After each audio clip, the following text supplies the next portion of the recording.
What's up guys, Lifting here. This is a build guide for my beginner's hybrid very tanky Contagion Essence Drain Scion that I've been playing recently in the Talisman League. This build is very budget friendly, it doesn't require any unique items, and it is viable for softcore as well as hardcore gameplay. It can clear the highest level of maps with good clear speed, and it is Atziri viable. In this video I will show you the recommended skill gem setups, how to progress through the skill tree, some gear recommendations and so on. Due to the hybrid nature of stacking life and energy shield, this build becomes incredibly tanky. You can expect a life pool of 10,000 or even more with decent gear and high enough levels. It also uses Arctic armor to help mitigate fire and physical damage. And the way you deal damage with this build is first of all with Essence Drain.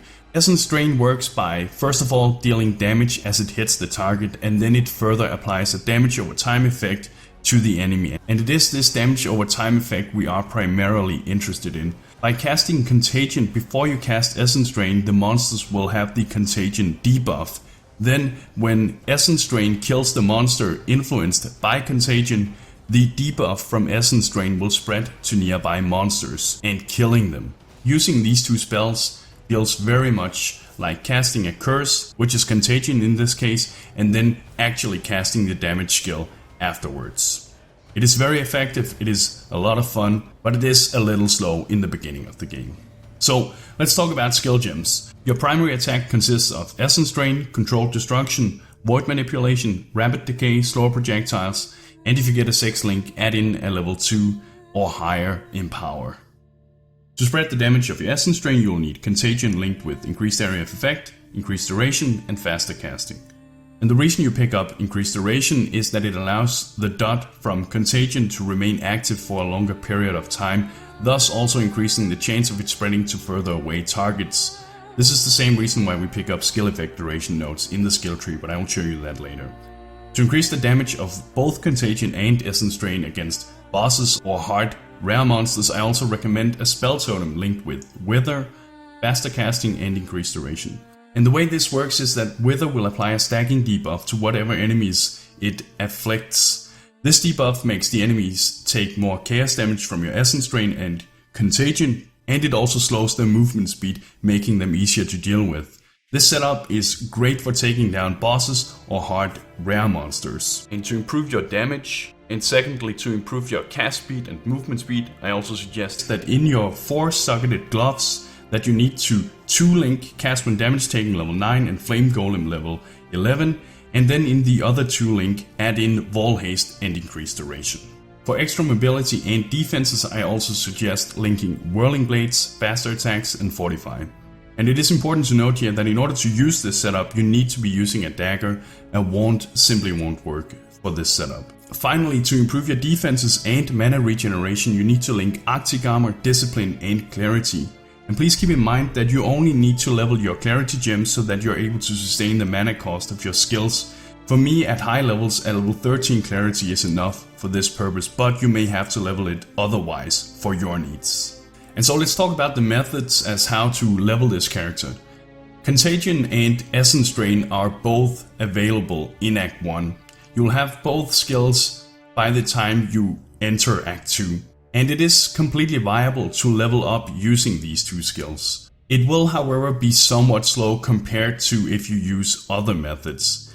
However, if you decide to go about using this method, I would suggest you equip 2 Lifesprig wands and then socket in the Contagion and Essence Drain support gems while leveling up during those early levels. If you instead wish to level faster, however, and then transition into Contagion and Essence Drain at a later stage when they are more effective, I would recommend using a Knight's Hold Talisman with a red socket and then using it together with Flame Totem for the first 40 levels or so. After reaching level 40, I would suggest transitioning into Contagion and Essence Drain. If you can get yourself a cheap 5-link at this point in time, I would suggest doing that as well and then adding in slower projectiles. I wouldn't recommend you spec into Contagion and Essence Drain if you don't at least have a 4-link ready for both of the skills at that point in time. Lastly, also make sure to obtain all the necessary skill gems for the build and start leveling them as soon as you can by having them equipped on your character from the beginning.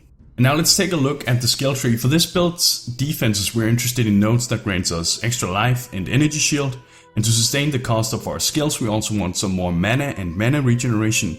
For damage we want increased chaos damage, increased damage over time, and increased spell damage. To further boost our damage and survivability, you will also want lots of jewels with this type of build. We start here as the Scion, and the first 37 points will be spent by traveling towards the Shadow starting area, picking up 30 extra dexterity and strength on the way to help leveling up your skill gems. Then picking up some life and energy shield, and of course more damage via the various notables down here by the Shadow. And then finally, more life. Keep in mind guys that if you already by this time have the jewels you want to use for this build, you can pick up the various jewel sockets recommended in the full skill tree at your own pace for a nice boost in damage and defenses. For the next 34 points we will primarily be focusing on improving our damage. This means we'll be picking up various damage over time and chaos damage nodes throughout the skill tree, starting up here with Atrophy, then picking up the Shadow chaos nodes, and finally moving towards the Witch starting area, picking up additional life, mana and energy shield on the way up to Corruption. If you by any time during the build find yourself in need of more mana or mana regeneration, I'd also suggest temporarily speccing into Deep Thoughts until it isn't necessary anymore. The next 26 points will be spent on picking up some more life and mana regeneration, increased skill effect duration, and then lots of extra life and energy shield throughout the skill tree. For the final 14 points we'll be picking up the Scion jewel sockets, then the jewel socket up by the Witch, some more life, and respecking out of the 30 plus strength and dexterity nodes, as you by this time should have sufficient attributes on your gear to meet the stat requirements. If not, then just keep them of course. Again, if you already had good jewels to begin with, then you can spec into these jewel sockets much earlier at your own pace. Jewels are highly beneficial for this type of build, and I would suggest adding them in as soon as you have them. This is the complete skill tree. Now let's talk about the gear you need for this type of build.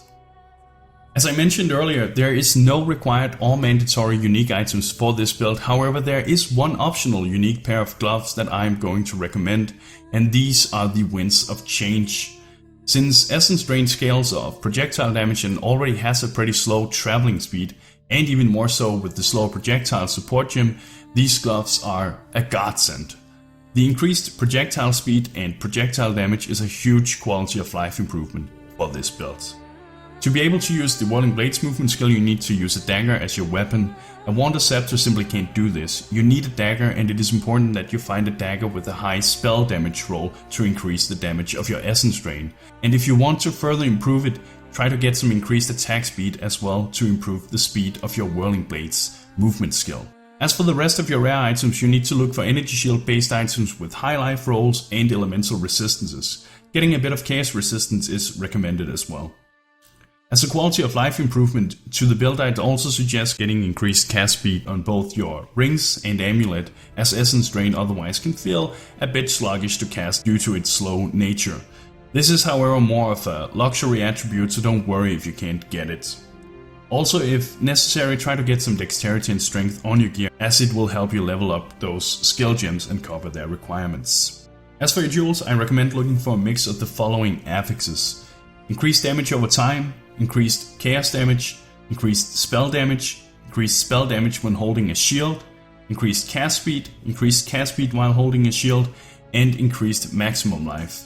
For your flasks, you should also get 2 Divine Life Flasks of Staunching, 1 Amber Granite Flask of Iron Skin, a Ruby, Topaz or Sapphire Flask depending on the content you're farming, and an Amber Quicksilver Flask of Warding to increase your movement speed and protect you against curses.